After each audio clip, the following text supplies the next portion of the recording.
4 दिवसीय छठ महापर्व 18 नवंबर से शुरू होगा। 18 नवंबर को नहाय खाए और 19 नवंबर को खरना है। 20 नवंबर को पहला अर्घ्य और 21 नवंबर को दूसरा अर्घ्य है। हालांकि कोरोना महामारी की वजह से इस बार तालाबों और नदियों के किनारे छठ महापर्व का आयोजन नहीं हो सकेगा और इसे लेकर राज्य आपदा प्रबंधन विभाग ने रविवार रात दिशा निर्देश जारी किए हैं, जिसमें कहा गया है कि छठ महापर्व के दौरान श्रद्धालुओं के लिए नदियों और तालाबों में केंद्र सरकार के निर्देशों और सोशल डिस्टेंसिंग का पालन संभव नहीं। ऐसे में लोगों को अपने घरों में ही इस बार छठ महापर्व का आयोजन करना होगा। आपदा प्रबंधन विभाग द्वारा जारी दिशा निर्देश में स्पष्ट कहा गया है कि इस बार छठ महापर्व के दौरान किसी भी नदी या तालाब के छठ घाट पर किसी तरह के कार्यक्रम का आयोजन की मनाही होगी। छठ घाट के पास कोई दुकान, स्टॉल आदि नहीं लगाए जा सकेंगे। पर्व के दौरान सार्वजनिक स्थल, पटाखा, लाइटिंग और मनोरंजन संबंधी कार्यक्रम पर पूरी तरह से रोक रहेगी।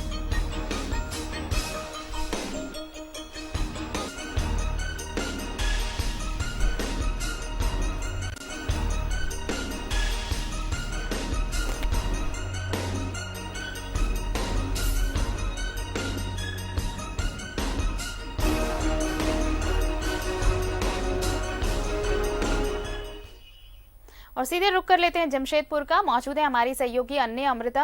अन्य देखिए, नई गाइडलाइंस भी आ गई है, अब छठ महापर्व को लेकर आई है। इतने दिनों से कोरोना काल में हर पर्व त्योहार की रौनक तो यूं ही फीकी पड़ गई, लेकिन अब महापर्व दीपावली के बाद थोड़ी सी रौनक लौटने लगी थी, लेकिन कोरोना ने जिस तरह वापस दस्तक दी उसके बाद सरकार ने ये फैसला लिया है ताकि लोग सुरक्षित रह सके और इसलिए इस बार छठ महापर्व घाटों पर नहीं बल्कि घर पर ही मनाया जाएगा।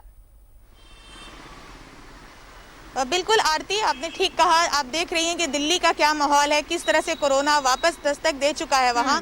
और उसको देखते हुए अगर झारखंड सरकार ने ये कदम व्यापक जनहित में उठाए हैं तो इसका स्वागत होना चाहिए और इस पर कोई राजनीति नहीं होनी चाहिए। लेकिन आरती, मुझे ऐसा लगता है, जिस तरह से मैं बातचीत कर रही हूँ लोगों से, तो जरूर जो है, जो ऑपोजिशन पार्टीज है, जो विरोधी दल हैं, जो विपक्षी दल हैं, कहीं ना कहीं इसको मुद्दा बनाने की कोशिश करेंगे, क्योंकि ट्विटर, सोशल मीडिया में इस तरह से लोग लिख रहे हैं। जो हम लोगों ने खबरें शेयर की है न्यूज़ 11 की, तो उस पर जिस तरह की प्रतिक्रियाएं आ रही हैं उसको देखते हुए लगता है इसको मुद्दा बनाया जाएगा। लेकिन हमारी तो यही अपील रहेगी कि इस मुद्दे पर किसी भी प्रकार की राजनीति ना की जाए, क्योंकि इससे बहुत राहत होगी लोगों की। और एक जो कोरोना का जो विस्तार है, कहीं ना कहीं वो जो थमा है अभी और थमेगा। ये बड़ी राहत की बात है आरती कि झारखंड में केसेस कम हो रहे हैं और ये कम होते रहे, इसके लिए जरूरी है कि ऐसे कड़े कदम उठाए जाएं।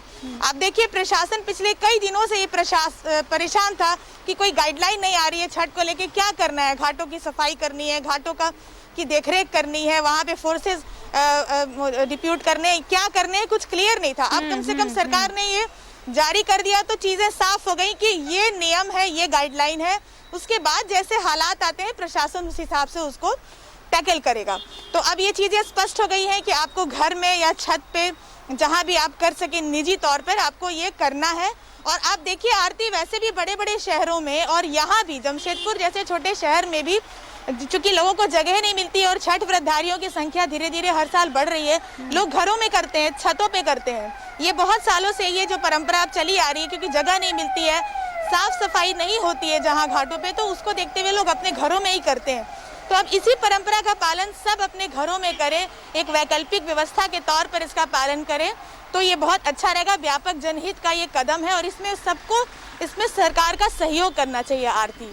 बिल्कुल, और सरकार का सहयोग करना इसलिए भी जरूरी होगा नहीं, क्योंकि देखिए जैसे आपने भी कहा कि दिल्ली की हालत वापस कैसे खराब होती जा रही है और झारखंड तो वैसे भी देश में शुरू से ही इस मामले में अव्वल रहा कि यहाँ पर संक्रमण की रफ्तार भी कम रही, रिकवरी रेट बाकी राज्यों की तुलना में बहुत बेहतर रहे और हमने ये साबित किया कि हम जो गाइडलाइंस यहाँ पर सरकार दे रही थी उसका पूरी तरह से पालन यहाँ पर हो रहा था सख्ती से। और इसलिए इस बार भी सरकार कोई चांस नहीं लेना चाहती और लोगों से ये अपील कर रही है सरकार कि आप घरों में रहकर इस महापर्व को सेलिब्रेट करें और खुद को सुरक्षित रखें। बिल्कुल, देखिए कई लोग सोशल मीडिया में ऐसा लिख रहे हैं, इसको एक मुद्दा बनाने की कोशिश कर रहे हैं। कई लोगों ने ट्विटर पे मुझे भी लिखा है कि जो गांव में नदियां तालाब होते हैं वहां लोग नहाते हैं तो कोई देखने नहीं आता है। आप ये सोचिए ये किस तरह के लॉजिक है क्या गाँव में इस तरह से हर दिन जन सैलाब उमड़ता है क्या नदियों तालाबों पर? और हम जिस पर्व की बात कर रहे हैं वहाँ जन सैलाब उमड़ता है, तो हम अगर उस जन सैलाब को ब्रेक करने की कोशिश कर रहे हैं तो ये कहीं भी भावनाओं को चोट पहनाने की कोशिश नहीं है। भावनाएं कभी इससे को चोट नहीं पहुंचेगी। यहाँ देखना है कि आप स्वस्थ रहेंगे तो आप अगले साल इसको उसी तरह से मना पाएंगे जैसे हर साल इसको मनाते आए हैं। यहाँ ये देखना जरूरी है। अब इसमें बहुत सारे लोग ये भी लॉजिक दे रहे हैं, आरती हम न्यूज़ 11 के माध्यम से उनको ये अपील करना चाहते हैं कि इस तरह के लॉजिक ना दें। बहुत लोग कई सारे मंदिरों का उदाहरण दे रहे हैं। मुझे कई लोगों ने बाजार का उदाहरण दिया है कि साक्षी बाजार में भीड़ रहती है। मान लीजिए कि 22 लाख की आबादी के शहर के किसी एक बाजार में भीड़ रहती है तो उसकी तरफ ध्यान आकृष्ट आप कराइए प्रशासन का, लेकिन इसलिए कि साक्षी बाजार में भीड़ रहती है हम सभी नदियों और तालाबों में जन सैलाब बुला लें तो क्या ये सही होता? तो सरकार ने अपनी जगह पर सही कदम उठाया। अब इसमें लोग सहयोग करें, लोग अपने अपने घरों में करें। इस बार शांतिपूर्वक ये बीत जाए, फिर अगले साल उसी तरह से लोग मनाएंगे। हम सब जिंदा रहेंगे तो हम सारे पर्व मना पाएंगे। आरती बिल्कुल अन्य लोगों को सहयोग करना चाहिए, क्योंकि सरकार ने भी अगर ये फैसला लिया है तो इसके पीछे उद्देश्य साफ है, मंशा साफ है सरकार की कि जिंदगी बचाना ही अभी प्राथमिकता है। चाहे आप कोई भी सख्त दिशा निर्देश लेकर आ रहे हैं तो ये साफ मोटो बता रही है सरकार कि सुरक्षित रहेंगे तो अगले बार और अच्छे तरीके से, भव्य तरीके से सभी आयोजन हो सकेंगे। फिलहाल हमारे साथ जुड़ने के लिए बहुत बहुत शुक्रिया अन्य अमृता आपका। तो छठ पर्व को लेकर राज्य आपदा प्रबंधन विभाग ने गाइडलाइंस जारी किए हैं। इस बार सार्वजनिक स्थलों पर छठ पर्व की मनाही है। आप घाटों पर नहीं जा सकते, तालाबों पर नहीं जा सकते। इस बार घर में ही रह के भगवान भास्कर को अर्घ्य दीजिए, क्योंकि इस बार जिंदगी सुरक्षित करना बेहद जरूरी। कोरोना संक्रमण को लेकर सरकार ने ये फैसला लिया है और इसलिए ये फैसला है ताकि जिंदगी को सुरक्षित रखा जा सके। कोरोना ने जिस तरह वापस दस्तक दी है, राजधानी दिल्ली की हालत सबको पता है कि किस तरह वहां पर केसेस लगातार बढ़ रहे हैं। हेमंत सरकार यहां पर कोई रिस्क नहीं लेना चाहती, इसलिए ये गाइडलाइंस जारी की गई है और लोगों से अपील है न्यूज़ 11 भारत की भी कि वो इस गाइडलाइन का पालन करें और सरकार के इस फैसले में सहयोग करें, खुद को सुरक्षित रखें, समाज भी सुरक्षित रहेगा।